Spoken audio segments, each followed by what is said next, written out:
Welcome back.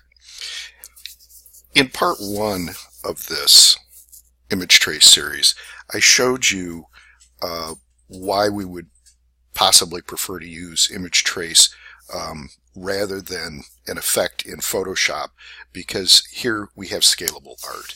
Now, what can I do? Let's say that there's a region in here, I just think it's a little shinier, it's a little bright. Now, and remember, we're not just talking about photos. We're talking about landscape pictures that might be used in large-scale works. We're talking about anything that would give you reason to use ImageTrace. Let's say I want to edit something. Well, if I come here and I do this with my direct selection tool, all I get is the whole thing, each and every time. So I have to go one step further. So with this selected, I've got this little button here called Expand, and it converts the tracing object into paths, if you see the alt text there. And what do I get? I get a mess. Well, actually I don't. It's just you're seeing all of the various points, and so it looks rather confusing at first.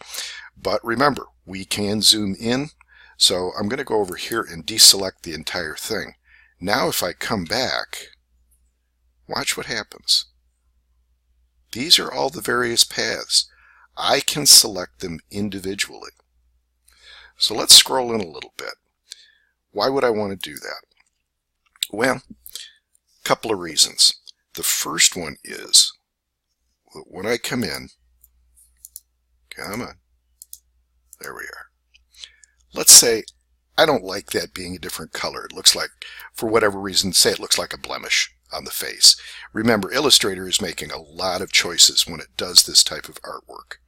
So let's take the direct select tool, and I'm going to select this one here, and I want to make it the same color as this, the very, the adjacent. And notice it's just a shade lighter. So I can go over here to my eyedropper tool, click there, and now it's all better. I've taken it away. I've gotten rid of the area that I didn't like. So let's go back to the direct select tool, select a different region, and as you can see, I've gotten rid of that spot. Now that's not the only reason that you do it. Let's say you're doing a landscape picture, and you've got some shadows that you don't like, or maybe you've got some grass that's coming out the wrong shade of green. You can select those areas and literally change their colors. So let's zoom this back out. Oop, wrong tool. It would help if I picked the right one, wouldn't it? And now, that little spot there, and I was kind of bothered by it. So I've gotten rid of that. I could go back and do some touch-ups on his hair and stuff, but you get the idea. With this type of technique, the sky is pretty much the limit, and I urge you to experiment. This is how we learn. Another area I probably would consider touching up is there's some tiny little paths on the lips that are just a little bright for my taste.